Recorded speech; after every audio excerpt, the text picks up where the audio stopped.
પ્રકરણ 11. પ્રેમાળ માતા સાઈ. પ્રેમ મારું સ્વરૂપ, સત્ય મારો શ્વાસ, આનંદ મારો ખોરાક, મારું જીવન મારો સંદેશ, મારું જીવન મારો વિસ્તાર. પ્રેમને કોઈ કારણ નથી, પ્રેમને કોઈ ઋતુ નથી, જન્મ નથી, મૃત્યુ નથી. બાબા. હજારો માતા જેટલો પ્રેમ. ભગવાન શ્રી સત્ય સાઈ બાબા પોતાના 3/4 મૂલ્યવાન સમય એમના શિષ્યોને આપે છે. એમને લાગે છે કે સમાજનું ભવિષ્ય આવા નિર્દોષ, નિખાલસ બાળકો ઉપર જ અવલંબે છે. એમનો બધો પ્રેમ બાળકો માટે છે. તેઓએ સ્વામીને કહે છે, તમારા પોતાની અંદર તમે મને જુઓ, તમારામાં હું છું, મને જોઉં છું. તમે મારું જીવન છો, મારો શ્વાસ છો અને મારો આત્મા છો. તમે બધા મારા રૂપો છો. જ્યારે હું તમને પ્રેમ કરું છું ત્યારે હું મને પોતાને જ પ્રેમ કરું છું.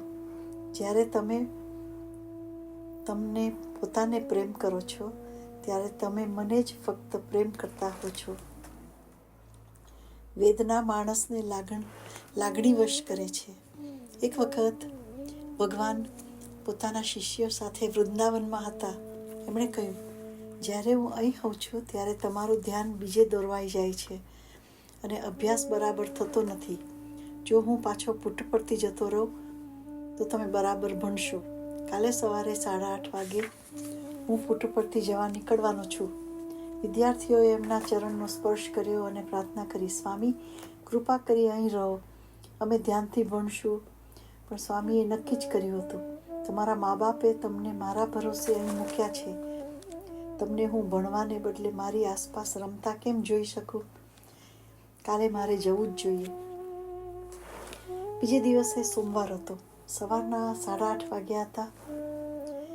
ત્રયની સામે બાબાની સફેદ કાર તૈયાર થઈ ઊભી હતી. દુઃખી વિદ્યાર્થીઓ પોતાના વેદનાભર્યા ચહેરા સાથે ત્યાં હતા. એમના ઘરના ઉપલે માળેથી સ્વામી નીચે આવ્યા. વિદ્યાર્થીઓએ પ્રાર્થના પણ કરી, રહી જવા કહ્યું, પણ એમાં સફળતા મળી નહીં. સ્વામી ગાડીમાં બેઠા અને રવાના થયા. ભારે હૃદયે વિદ્યાર્થીઓ પોતાના છાત્રાલયના રૂમમાં ગયા. તેઓના ચિત્ત સ્વામી સાથે હતા, સ્વામીથી ભરેલા હતા.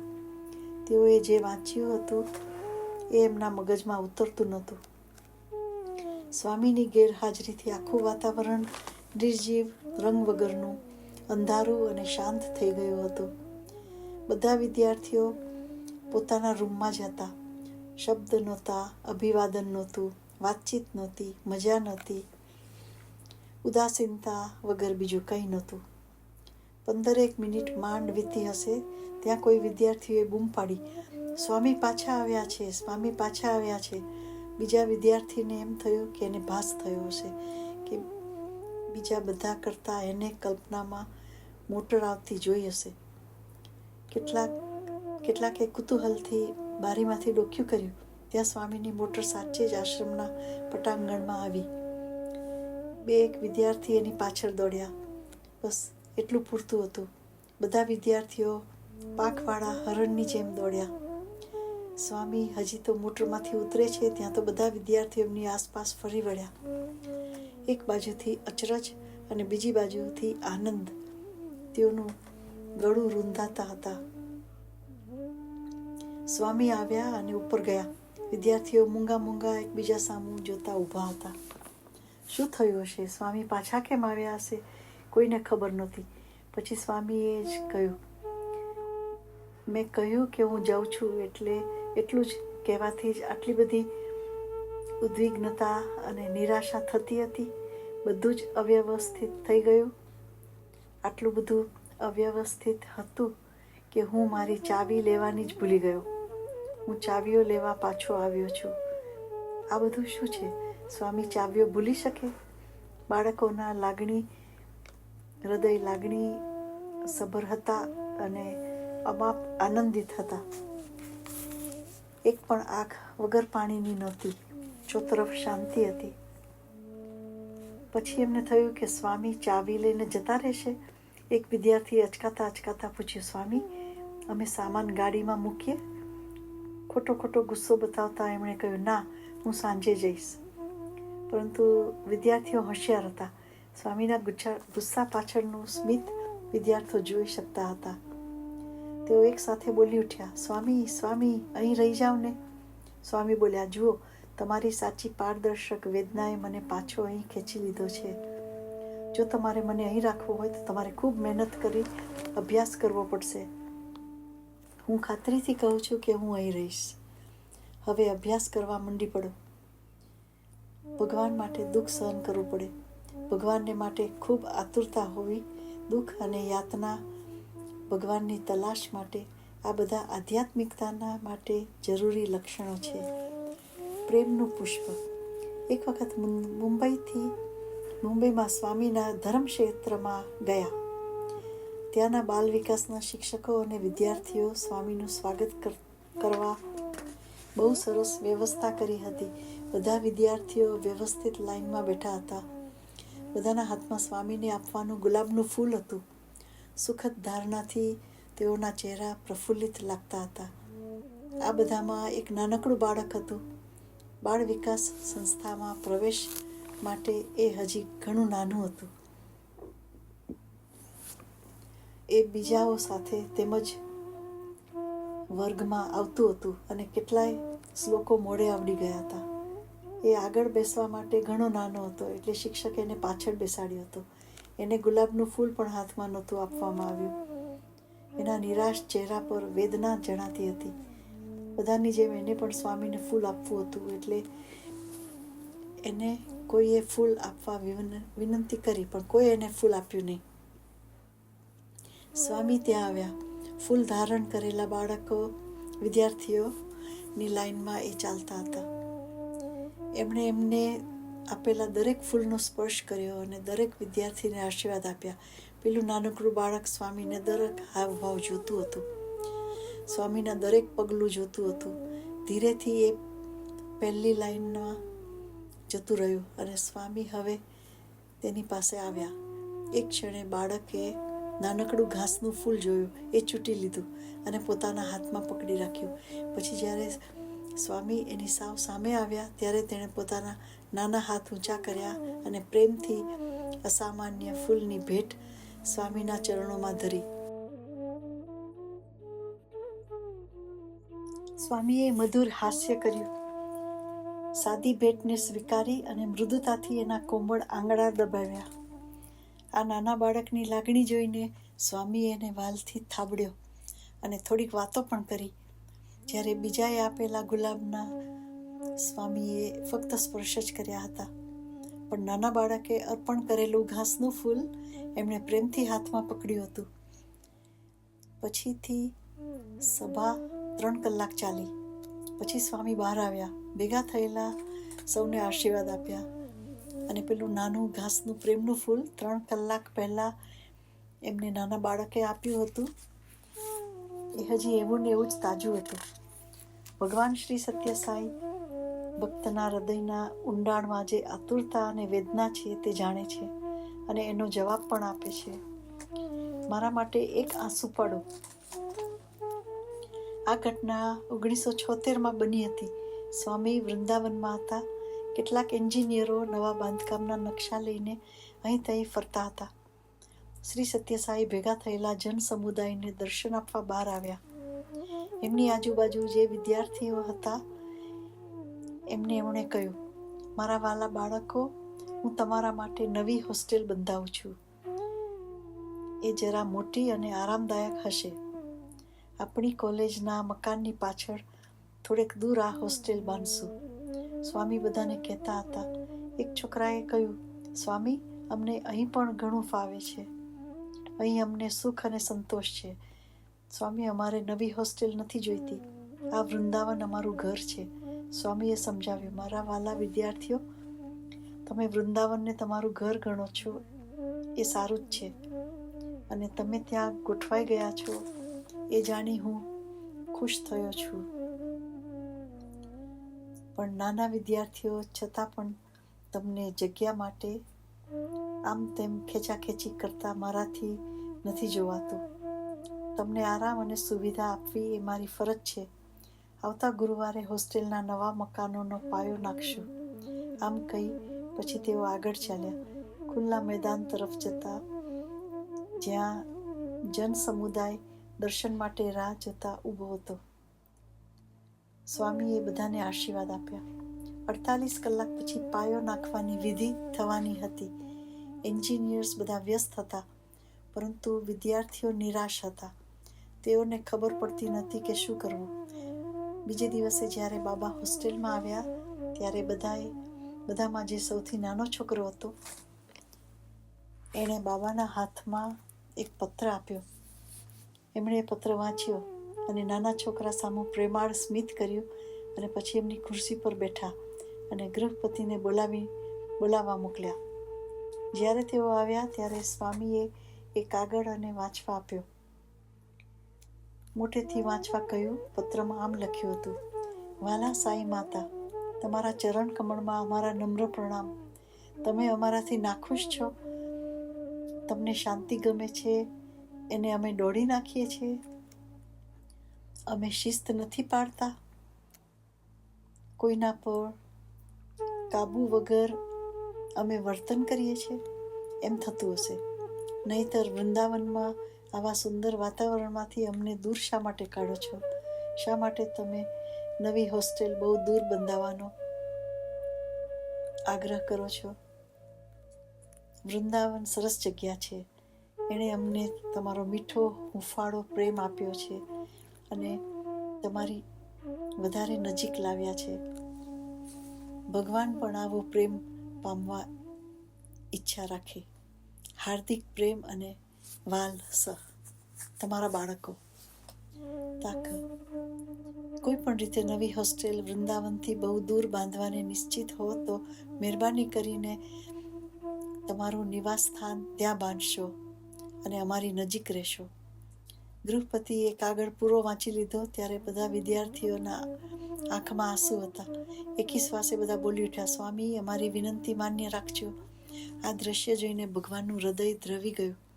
એમણે એન્જિનિયર્સને બોલાવ્યા અને વિદ્યાર્થીઓની ઈચ્છાની વાત કરી. એમણે કહ્યું, આ નકશાઓ ખૂબ ધ્યાન રાખીને બનાવવામાં આવ્યા છે.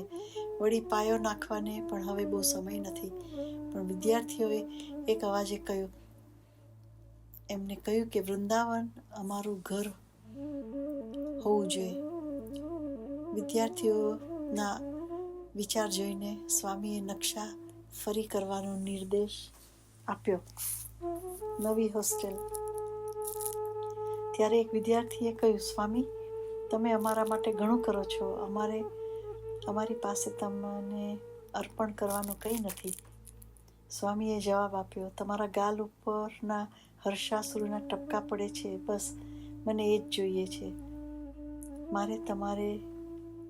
મારે માટે એક અશ્રુબિંદુ પાડો. મને તમારી ખુશી જોઈએ છે. આજે વૃંદાવનમાં જે ભવ્ય મકાન ઊભું છે એ મધુર સ્મારક છે. બાબાના બાળકો માટે ઉત્કટ પ્રેમને યાદ આપતું એ મકાન ઊભું છે. 1976માં બાજુના ગામ મુડુમલાઈના જંગલમાંથી કેટલાક હરણો વૃંદાવનમાં રહેવા આવી ગયા. ત્રયના સામે સુંદર જગ્યા એમને આપવામાં આવી. સ્વામી એમને સફરજન ખવડાવતા અને પ્રેમથી એમનું ધ્યાન રાખતા. એક દિવસ સ્વામી દર્શન આપવા ત્રયથી બહાર નીકળ્યા. વિદ્યાર્થીઓ દોડીને એમની પાસે આવ્યા. એ જ વખતે સામેના બગીચામાંથી હરણ પણ સ્વામી પાસે આવતું હતું. તારની વાડ હતી, એની ઉપરથી જોતા હતા. બાબાએ એક ભક્તને ધ્યાન દોર્યું. આ આકર્ષક દ્રશ્ય પાસે ઊભા હતા. આ દ્રશ્યમાં પ્રેમાળ બાળકો એટલા જ પ્રેમાળ હરણા હતા. સ્વામીએ કહ્યું, આ 2 પગા વાલા છે અને આ 4 પગા પણ વાલા છે. ફ્લૂથી મુક્તિ. પ્રશાંતિ નિલયમની ઉચ્ચ માધ્યમિક શાળામાં ઇન્ફ્લુએન્ઝા દાવા નળ જેમ ફાટી નીકળ્યો. લગભગ 200 વિદ્યાર્થીઓ એમાં પટકાયા. સાંજના ભજન પછી સ્વામીએ ડૉક્ટર અલરેજાની શાળાની મુલાકાતે જવાનું કહ્યું. ડૉક્ટરે જોયું તો લગભગ 200 વિદ્યાર્થીઓનો તાવ, ઉધરસ અને ઉલટીથી ઘેરાઈ ગયા છે. આ વાવરને કાબૂમાં ન રાખી શકાય એવો ઉગ્ર હતો. ત્યારે સાંજના 8 વાગ્યા હતા. ડૉક્ટર પોતાના રૂમમાં જતા હતા ત્યારે સ્વામીનો રૂમ બંધ હતો. એટલે એમને થયું કે સ્વામીને સવારે રિપોર્ટ આપીશ.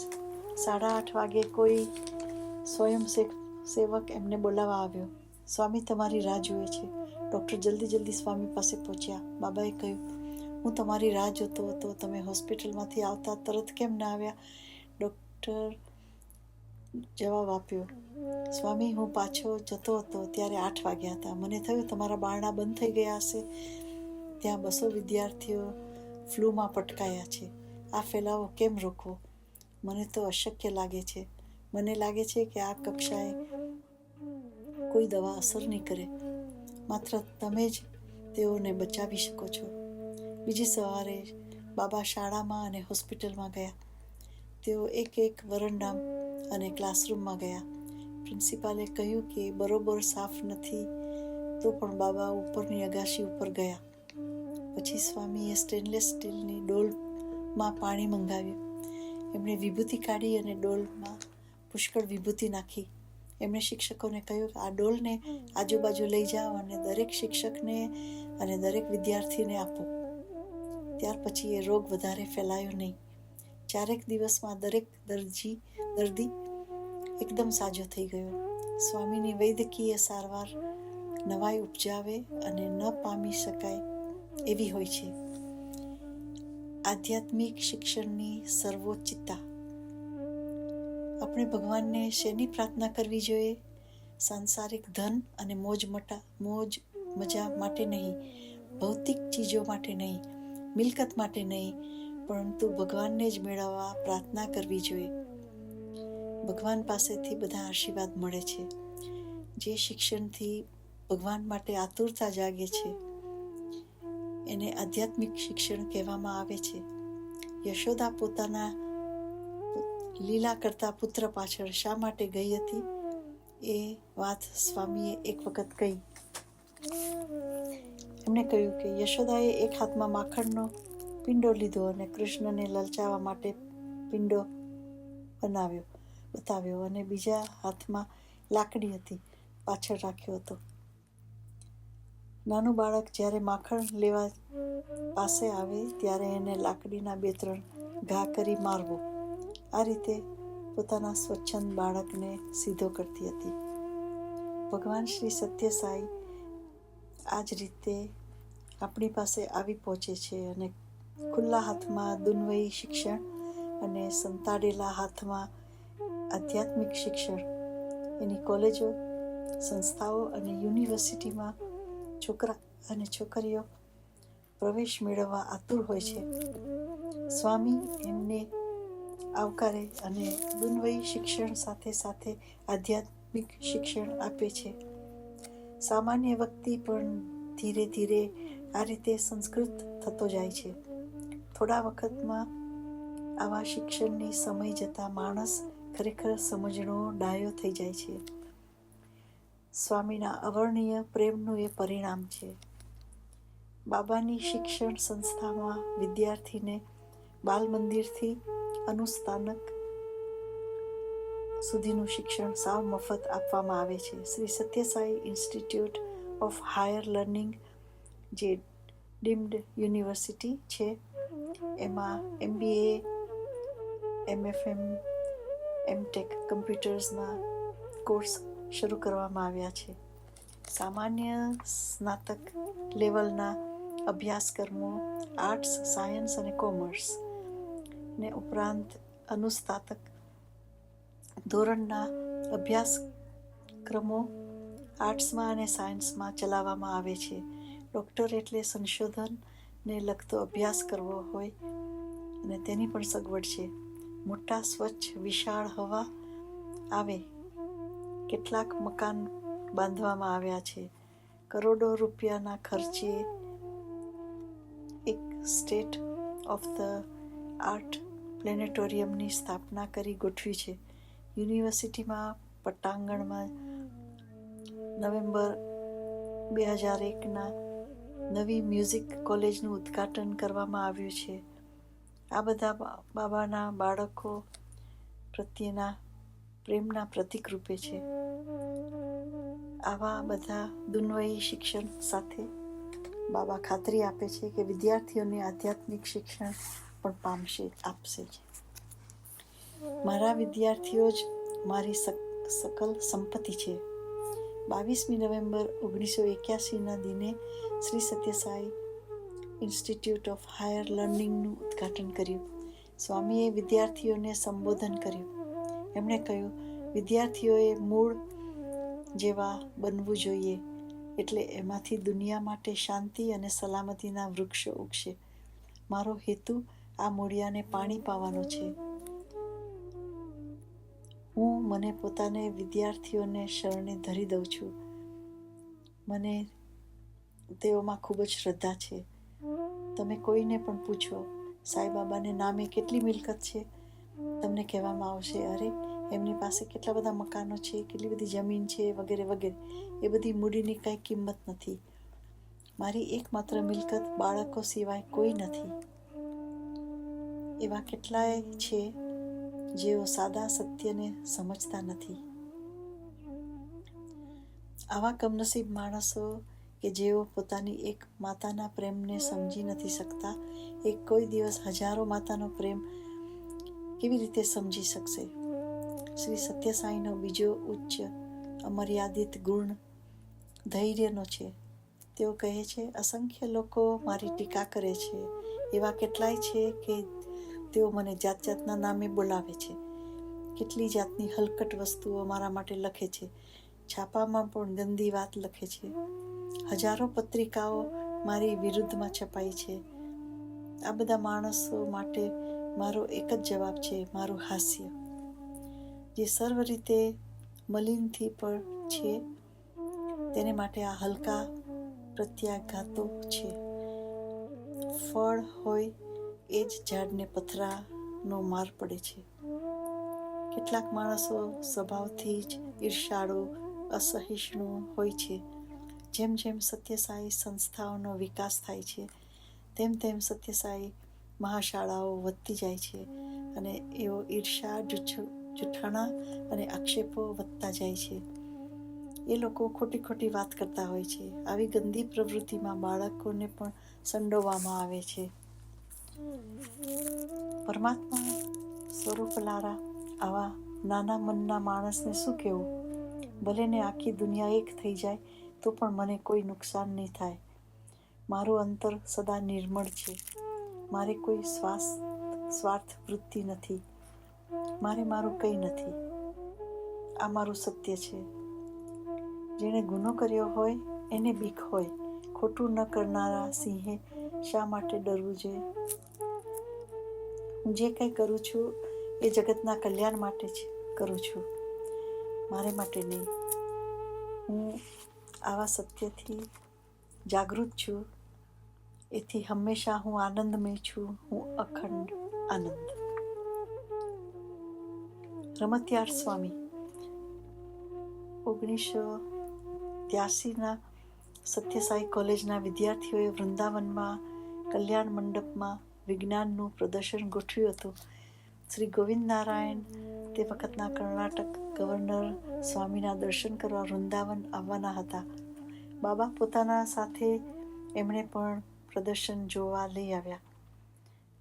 જોવા જવા માટે ત્યાં જાત જાતના નમૂનાઓ, વૈજ્ઞાનિક યુક્તિ પ્રયુક્તિઓ વગેરે વિદ્યાર્થીઓ એ બનાયા હતા, એ મૂક્યા હતા.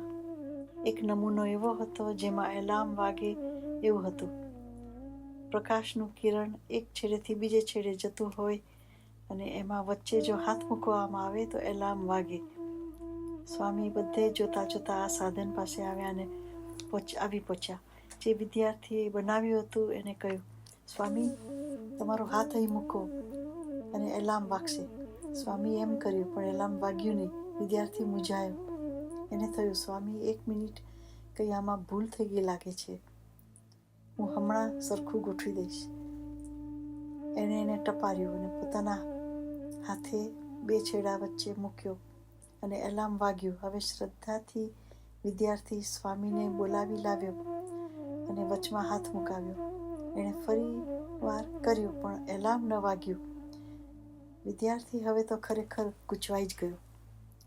સાધનને હજુ બીજી વાર ઠીક કરવાની જરૂર છે એમ એને લાગ્યું. પછી સ્વામીએ એને કહ્યું, એને કાંઈ સમૂહ કરવાની જરૂર નથી અને આગળ ચાલ્યા. વિજ્ઞાન સુધી પહોંચવા સમર્થ છે. તેઓ વિજ્ઞાનાતીત છે. સહિષ્ણુતા. ઘણા વર્ષો પહેલા પુટ્ટપર્તીના પ્રાથમિક શાળાના છોકરા રોજ સવારે ઠંડા પાણીથી નાહતા હતા. સ્વામીને આ ગમતું નહોતું. એમણે વિચાર્યું, મારામાં ખૂબ વિશ્વાસ હોવાથી આ બાળકોને મારી પાસે એના મા બાપ મૂકી ગયા છે. બિચારા છોકરાઓ રોજ સવારે એમને નાહવાને ઠંડુ પાણી મળે છે. આ વિચારથી સોલર હીટર લેવાનો વિચાર આવ્યો. આમાં સૂર્યકિરણોથી પાણી ગરમ થાય છે. થોડા જ વખતમાં આવા હીટર નંખાઈ ગયા. વિદ્યાર્થી, શિક્ષકો અને શાળાના આચાર્ય સૌ ખુશ હતા. તેઓએ સોલર હીટર સિસ્ટમનું ઉદ્ઘાટન કરવા સ્વામીને આમંત્રણ આપ્યું. સ્વામીએ હા પાડી. ઉદ્ઘાટન કરવા માટેની ગોઠવણી થઈ ગઈ. એ સાધનને રબર ટ્યુબથી નળ સાથે જોડી દેવામાં આવ્યું હતું.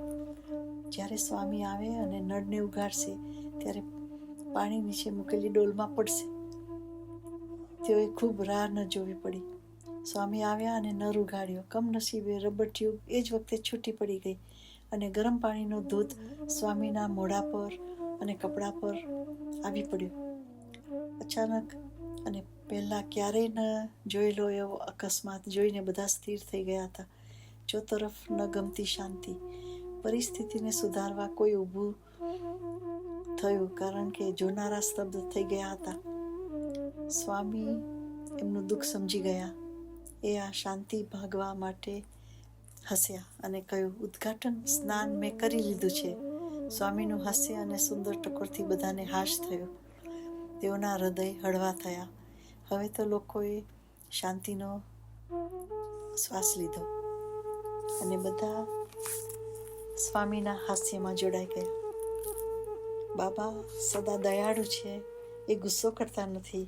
મારું જીવન એ મારો સંદેશ છે, તેઓ કહે છે. પ્રેમ, કરુણા અને દયાનો સંદેશો છે. ત્યાં ક્રોધ માટે જગ્યા નથી.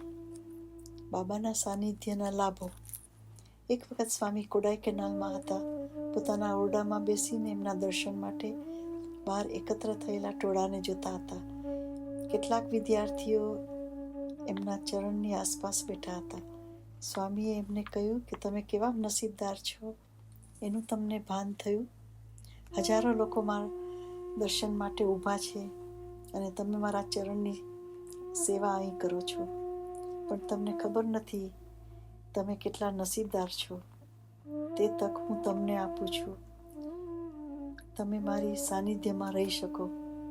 જો મને મન થાય તો હું આકાશને એક છેડેથી બીજા છેડે જઈ શકું. જો ફક્ત હું એટલું જ કરું તો આખી દુનિયા મારા ચરણમાં પડે. લોકો, ભક્ત મને વીંટળાઈ વળશે અને એ વખતે તમારામાંથી કોઈને પણ એક તક સાંપડશે નહીં. સશસ્ત્ર ચોકીદારો મારી પાસે રહી મારું રક્ષણ કરશે. હું ખાતરીથી કહું છું કે આવા દિવસો હવે બહુ દૂર નથી. તમે માનો, એક દિવસ એવો આવશે કે તમે દૂર દૂરથી મારા લાલ જબ્બાનું ટપકું પણ જોઈ નહીં શકો. જ્યારે હું આકાશમાં એક છેડાથી બીજા છેડે જતો હોઈશ ત્યારે સ્વામીની મહાનતા વિશે જાણશો. એટલે હમણાં જ્યારે તમે સ્વામીના સાનિધ્યમાં છો ત્યારે ક્ષણે ક્ષણે જેટલું માપી શકાય એટલું માપો. એક વખત હિલવ્યૂ સ્ટેડિયમમાં રમતગમતનો કાર્યક્રમ ગોઠવાયો હતો. રમતનું ઉદ્ઘાટન કરતા સ્વામીએ 2 ધોળા કબૂતર ઉડાડ્યા. રમત ચાલતી હતી ત્યારે સ્વામી અને બીજા કેટલાક મહેમાનો મંચ પરથી જોતા હતા. થોડીક વારમાં જ એ જ કબૂતરોએ મંચ ઉપર આકાશમાં ઉડતા હતા. સ્વામીએ બોલ્યા, પેલા પક્ષીઓ જુઓ, તેઓ ઘણા વખતથી આપણી સાથે છે, એટલે બહારના વાતાવરણમાં છૂટા છે છતાં અનુકૂળ થવામાં એ અશક્ત છે. સ્વામી ભલે ત્યારે પેલા 2 કબૂતરની જ વાત કરતા હતા. એમણે જે કહ્યું તે બધાને, એમના વાલા વિદ્યાર્થીઓને અને ભક્તજનોને લાગુ પડે છે. ઓમ શ્રી સત્યસાઈ પરબ્રહ્મણે નમઃ. ઓમ શાંતિ શાંતિ શાંતિ. પ્રકરણ 11 સમાપ્ત.